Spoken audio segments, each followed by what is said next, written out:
Bueno, que los patitos, vamos a hablar del papel del poder y la influencia en la política española contemporánea. El poder y la influencia. A veces se tiende la idea de que el Estado lo es todo y dentro del Estado los políticos, los llamados políticos, representantes institucionales, ya sean electos directamente o designados indirectamente a través de, por ejemplo, las elecciones legislativas, que tienen influencia decisiva en la conformación del Ejecutivo, que surge con la elección en la Cámara Baja del presidente del Consejo de Ministros, o primer ministro, o presidente del gobierno de España.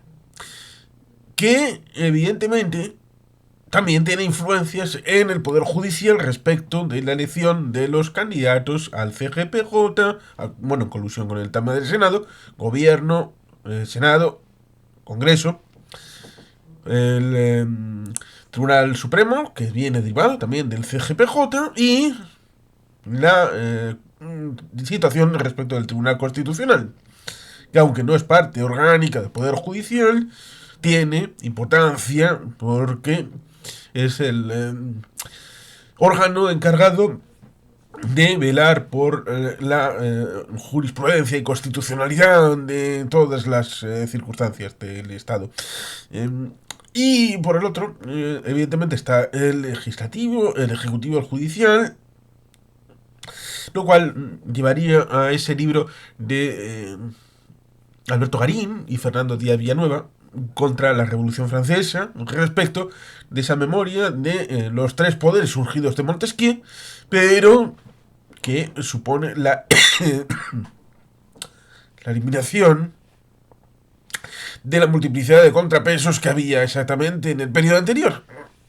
Y que, en buena medida, el hilo conductor de la nación vasca es precisamente la foralidad, que viene precisamente de hace como 1000 años, por decirlo así suavemente, suavecito.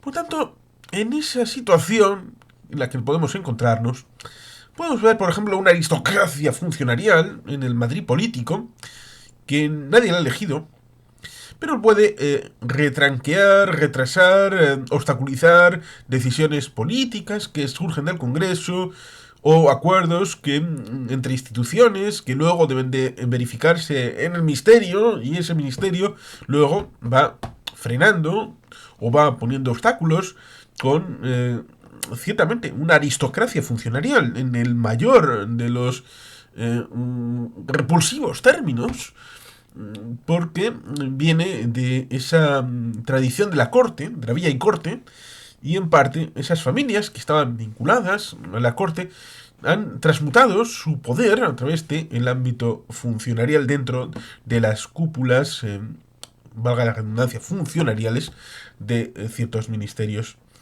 en donde se creen que tienen cierto poder. Ya se lo decía algún viceconsejero en el ámbito de la negociación del concierto en 1980, cuando se retiraban el ministro español de Hacienda, Añoveros, y el ministro vasco, Pedro Luis Uriarte, cuando llegaban a una negociación más o menos general, y luego tenían que ser los para algunos subordinados, y por eso algún viceconsejero del gobierno vasco decía, bueno, ahora nos toca los curritos.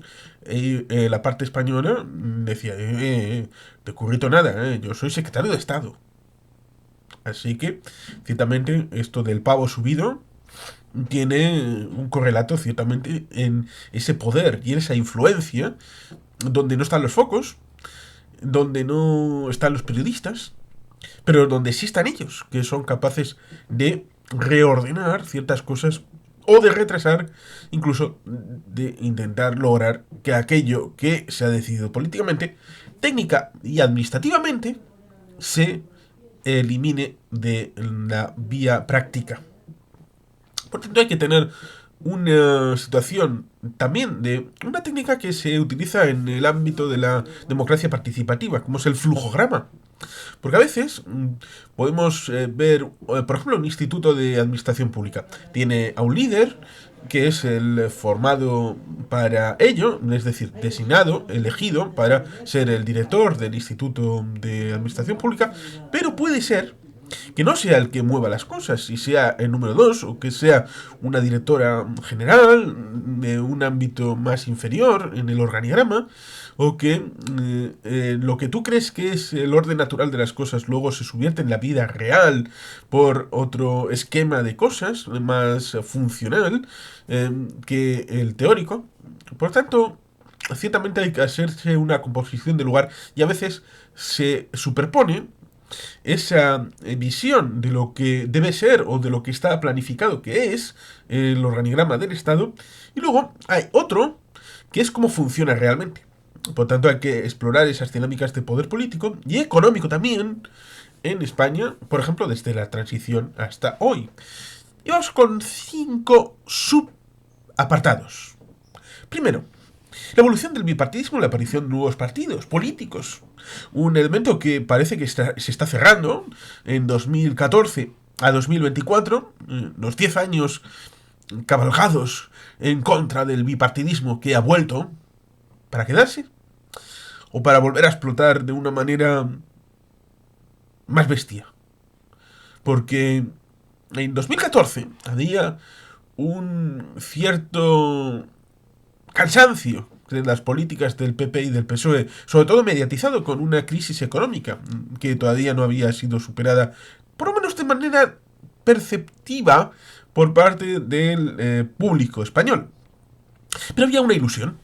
Había una ilusión por crear partidos nuevos que pudieran cubrir esa demanda de activismo político del 15M en 2011, de esas revueltas, pero que se va un poquito mal con ese que no nos representan, de rodear el Congreso y luego meter adentro a nuevos partidos como por ejemplo Podemos, a Ciudadanos, que dieron un cierto brillo, pero se comportaron de una manera horrible. Por tanto, ahí tenemos esa evolución del bipartidismo, la aparición de nuevos partidos, en la que cuando hubo que hacer elecciones, porque no tocaba otra, y pasaron no solamente 4 años y un mes, y prácticamente a Rajoy no las convocó él. Se las convocaron las elecciones en el último día hábil, porque creo recordar que las elecciones de 2011 fueron el 20 de noviembre. Y en el año 2015 fueron el 20 de diciembre. Es decir, justamente cuando expiraba el estirar el chicle. Prácticamente nos las planta Mariano Rajoy en Navidad. Y en ese momento hubo lo que se venía barruntando. Un hundimiento que ya se había prefigurado en cierta medida en las elecciones europeas de 2014. Con la irrupción de Podemos, pero también ahí estuvo Ciudadanos. Con algún que otro eurodiputado. Y por tanto la foto obligó incluso a la abdicación del jefe del Estado para no encontrarse con una situación en la que podía incluso pensarse de algún intento serio, mucho más del testimonial que había habido hasta ese momento, de cambio de régimen en cuanto a la figura de la jefatura del Estado de una monarquía a una tercera república. O si no, simplemente el hecho de que la mayor presencia de no adeptos al esquema de cosas pactado en la transición pudiera sacar a la luz elementos que luego se han conocido desde Botsuana, Corinne, Bárbara Rey, pasando por infinidad de asuntos que pudieran establecerse. Quizá por eso, aún la insistencia de AJPNV de actualizar la ley de secretos oficiales, de actualizar la ley sobre el CNI, no se ha llegado a buen puerto ni en eso, ni en otras cosas que AJPNV ha estado luchando a brazo partido en el Congreso, con la limitante respecto de ampliar y ampliar y ampliar el periodo de enmiendas por parte de la mesa del Congreso. En ese momento, el PP bajó. El PSOE tampoco recibió esos escaños que perdía el PP. Y en 2015, Podemos pensó, debido a que en el pasado inmediato, respecto de esas elecciones del 20 de noviembre, en el llamado debate del Estado-Nación, que pareciera que todos los periodistas estaban asegurando que el auténtico contendiente respecto de Mariano Rajoy en ese debate no estaba en el Parlamento. A pesar de que no tenía ni un solo escaño, se prefiguraba la idea de que el segundo partido de España era Podemos. Y por tanto la réplica tendría que dársela Pablo Manuel Iglesias Turrión. Hasta el punto de interiorizarse esta idea que se pensó que dado que no había habido ese sorpaso, habiendo ido por separado Podemos e Izquierda Unida con una idea catch-all party de Podemos, de captar de izquierdas, pero también de derechas, simplemente con amalgamar a descontentos, como por ejemplo haría Donald Trump. Donald Trump cogería a gente de todo el espectro con aquel Make America Great Again, un significante vacío, que para unos significaba una cosa, para otros otra, con lo cual es la persona la que mete el contenido a ese lema vacío. Vacío porque simplemente está haciendo una generalización. Lo mismo que también quien se opone a esto. ¿Queremos prosperidad? ¿Quién quiere desprosperidad? ¿Quién quiere menos trabajo? ¿Quién quiere menos Make America Great Again? ¿Quién quiere que América sea más pequeña, más pobre? Es difícil ponerse en contra radical y frontalmente respecto de este tipo de lemas, pero luego cuando preguntas ¿qué es eso de América Grande? ¿Cómo se hace esa América Grande? Para los de Alabama puede ser de una manera, para los de Michigan puede ser de otra, para los de Ohio puede ser de otra, pero para los de Nevada puede ser de otra. Por lo que en 2016 hubo repetición de elecciones. Y ahí Podemos se sumó a Izquierda Unida y no lograron el sorpaso. Pasó lo que pasó con Pedro Sánchez, la abstención del PSOE, con aquellos diputados que votaron en contra, pero la legislatura echó a andar. Y luego llega la moción de censura, que como he dicho más de una vez, por ejemplo la mesa, que tan cuidadosa había sido para rechazar el cerrar el periodo de enmiendas, que había ampliado hasta la extenuación periodos para incluso decenas y decenas de veces, fue capaz de visualizar con Ana Pastor, Julián como presidenta, controlada por el PP, pero también con Ciudadanos, fue capaz de visualizar el potencial, o igual sí lo hizo Ana Pastor, pero Ciudadanos forzaría, tal vez. Estos son relatos que habría que poner negro sobre blanco a ver qué fue, pero más o menos se puede intuir que si no fue una cosa fue la otra. Pero en principio la presidenta del Congreso tiene una potestad importante a la hora de fijar los debates y podría haber desplazado 3 meses. Estaban al final del periodo de sesiones, podían haber dicho, bueno, para los primeros plenos de septiembre viene la moción de censura, vamos a tomarlos con calma, take it easy, porque aquí estamos con mucha prisa y tenemos todavía mucha cartera de plenos por hacer, es difícil encajarlo y por tanto esto tiene su prisa, pero cuidado. Y de haber hecho eso, pues igual habría empezado a descuajeningar esa coalición respecto de lo que Podemos pudiera querer.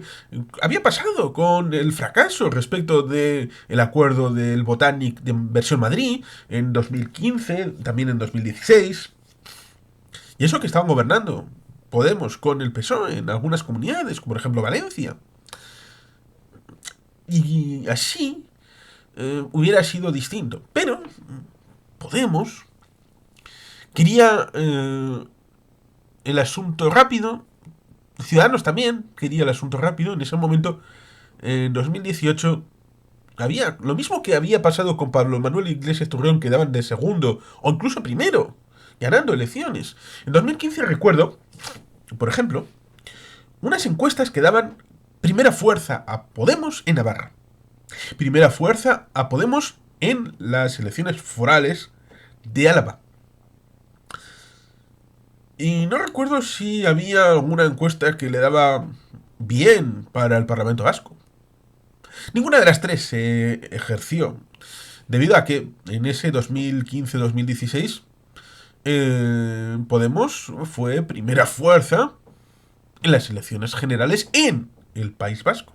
Y en septiembre hubo elecciones, en septiembre del 16 hubo elecciones al Parlamento Vasco.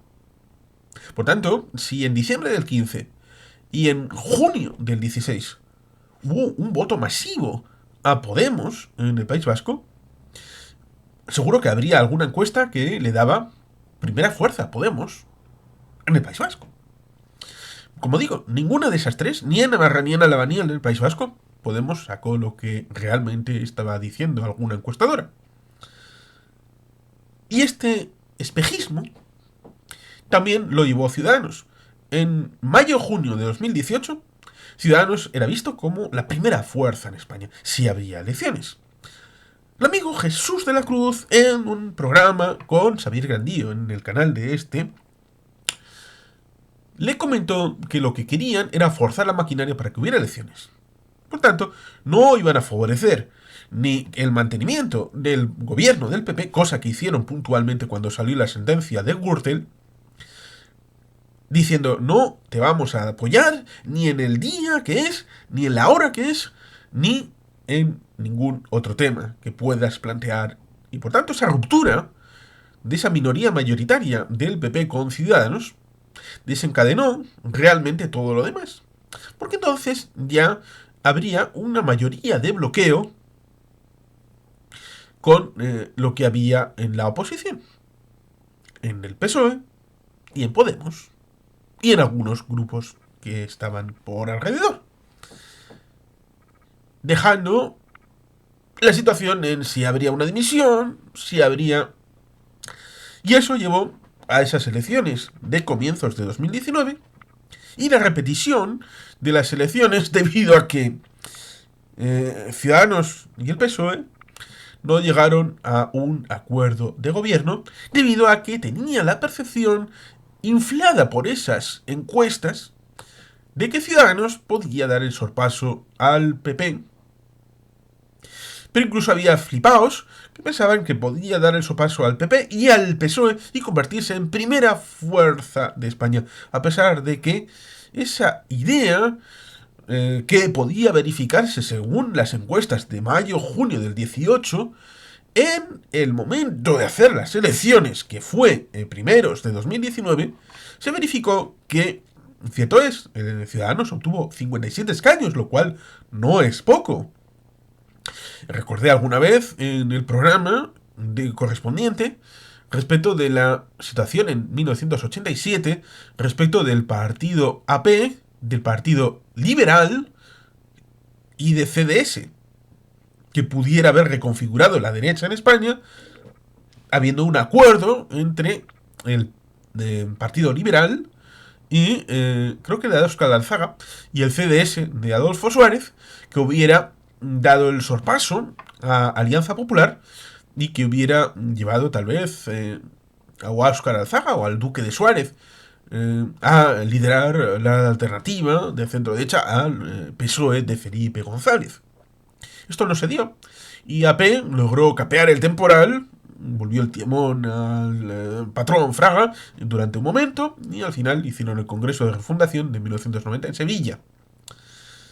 En el momento de 2018-2019 se tenía por lo menos esa más o menos certeza debido a que Ciudadanos obtiene en esas elecciones primeras de 2019 57 escaños y el PP 66. Estaban a 9 escaños tan solo. Pero con esa situación de 57 más los 123. ¿Por qué 123? Porque la suma daba 180. Mayoría absoluta entre el PSOE y Ciudadanos. Por tanto, los flipados que podían decir, vamos a ir a unas elecciones para sorpasar al PP y a sorpasar al PSOE, estos estaban en Narnia directamente. Para sorpasar al PP era plausible. Pero, ¿España qué quería? ¿Qué querían los españoles? ¿Estabilidad? ¿O mandar al PP al carajo? ¿Cuál era la prioridad absoluta? La primera, la que estaba por encima de las demás.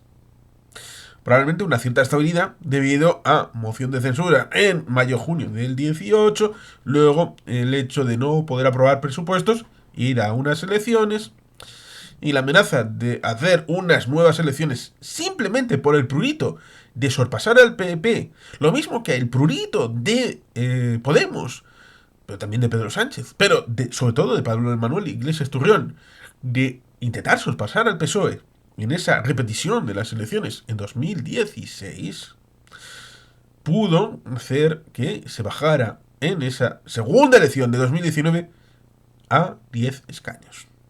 Por tanto, el bipartidismo se mantuvo por la ineficacia e ineficiencia de los nuevos partidos, por ejemplo, de Podemos y de Ciudadanos. Segundo subapartado. El papel de las élites económicas en la política española. Esto alguno lo ha mencionado de alguna manera.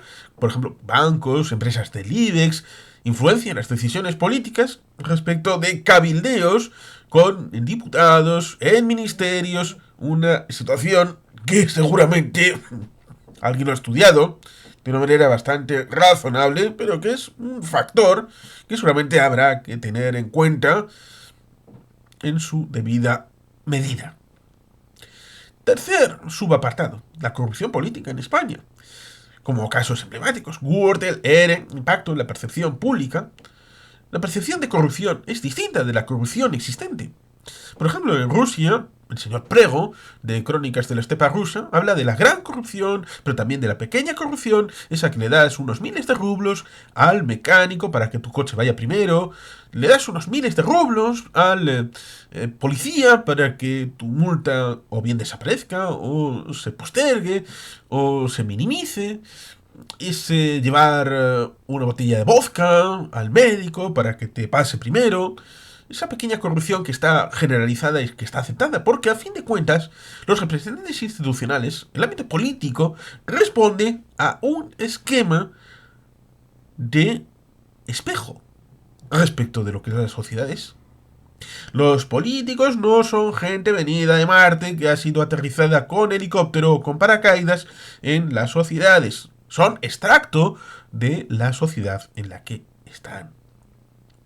Por tanto, también tenemos que tener en cuenta, en el ámbito de la corrupción, la captura de Estado, cuando los engranajes del poder están obstaculizados por intereses partidistas para evitar que pueda cambiarse la ley de manera más o menos ordenada, incluyendo la ley suprema, como es la Constitución, pero también las leyes orgánicas y las leyes ordinarias, por el hecho de que hace que los grupos de interés, cuando quieran cambiar la ley, en vez de hablar con los servidores públicos, vayan por cauces alternativos, pagando coimas, dádivas, y intentando forzar la maquinaria porque la vía legal está obstaculizada y obstruida.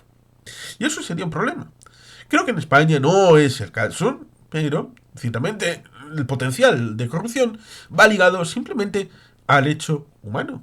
Porque a fin de cuentas, la política, como muchas otras cosas en la vida, responden a una medida, que es el propio ser humano y su realidad e idiosincrasia, y lo que esté socialmente aceptado, que es una parte muy importante. Porque si está socialmente aceptado no pagar IVA, cuando una persona llegue a un ministerio, eso lo va a tener interiorizado en su actuar, sea de la formación que sea. Por tanto, corrupción política en España, un asunto importante. Punto número 4. La relación entre los medios de comunicación y el poder político. Cómo influyen y moldean la opinión política del ámbito público. y la evolución que ha tenido respecto de aquellos momentos en el que había prensa del Estado, al final del franquismo y comienzo de la democracia. Esto fue eliminado progresivamente. Aquellos momentos de los 80 y 90 con periódicos en donde la portada o la página 3 hacía temblar a los decisores políticos, a ver qué me han sacado hoy, esta mañana, o esos titulares. O radios, como por ejemplo, incluso en el periodo de desafección del PSOE respecto de Pedro Sánchez, en ese momento que hemos citado antes respecto de la posible tercera elección. Esto, si lo escucha un búlgaro, va a decir, sí, llevamos encadenadas. Y los israelíes, que encadenaron también, más o menos, hubo un pique entre búlgaros y judíos en ese... Bueno, pero en 2016, cuando hubo ese momento en el que el PSOE estaba debatiendo si, oye, después de 2 elecciones vamos a dejarles gobernar al PP en minoría, porque vamos a perder más escaños si seguimos aquí jugando a la ruleta electoral. O, a ver, hemos dicho no a la gente en el programa electoral, que no vamos a hacer de ninguna manera Rajoy presidente, con lo cual vamos a cumplir la palabra dada y vamos a seguir con el no. Felipe González hizo una entrevista en la cadena SER, que fue lo que desencadenó, al fin y al cabo, el descabalgamiento de Pedro Sánchez, con lo cual todavía la cadena SER en ese momento tenía cierta influencia. Pero piensa hoy, en 2024 2025, tiene la misma influencia que hace tan solo, ojo, 8 o 9 años. Los medios de comunicación alternativos, que ha sido el caldo de cultivo para Alvise, Vito Quiles, más allá de 13TV, Intereconomía, televisiones, radios alternativas, medios digitales como The Objective, por ejemplo, estado de alarma, con lo que ha podido significar, el uso de Telegram, de X, Twitter, de Facebook, ¿son los medios de comunicación alternativos influyentes más que los medios tradicionales? Y, por último, el quinto subpunto, papel de movimientos sociales en el cambio político. El 15M. ¿Se puede hablar ya de fracaso del 15M? El movimiento feminista o feministas, con la lucha intestina respecto de lo que puede representar Carmen Calvo, respecto de lo que significa Irene Montero, del PSOE y el feminismo, y de Podemos y Sumar y el feminismo. Otros fenómenos más o menos recientes respecto de estos movimientos sociales, el movimiento contra la hipoteca y por la vivienda, las mareas blancas y verdes en Madrid, la Comunidad de Madrid, que no por ello ha evitado que el PP ganara en 2019, 2021 y 2023 en la Comunidad de Madrid, con esas manifestaciones multitudinarias, masivas, en defensa de la educación pública, en defensa de la salud pública. Pero una cosa es manifestarse, y luego otra cosa es votar.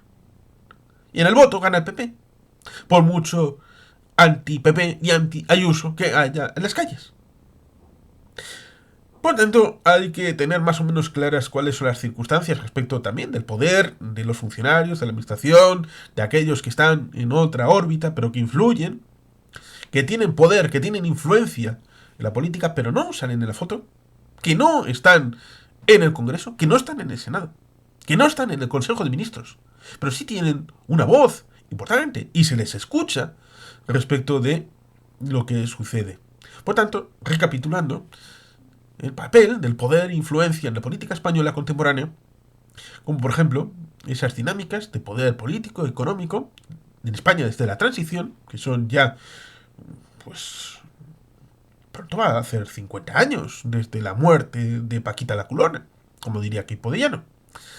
Evolución del bipartidismo y aparición de nuevos partidos políticos, el papel de las élites económicas en la política española, la corrupción política en España, la relación entre los medios de comunicación y el poder político, el papel de los movimientos sociales en el cambio político, son elementos, estos subapartados, que podrían dar por sí solos a una reflexión propia, pero aquí vamos a simplemente ponerlos encima de la mesa y el que quiera profundizar, pues ahí tiene vías en la zona de comentarios para hacerlo. Y bueno, pues ciertamente aquí está esto y mañana concluiremos con esta semana. Y sin más, queridos patitos, es que ricasco, agur orobat, beti gelpien.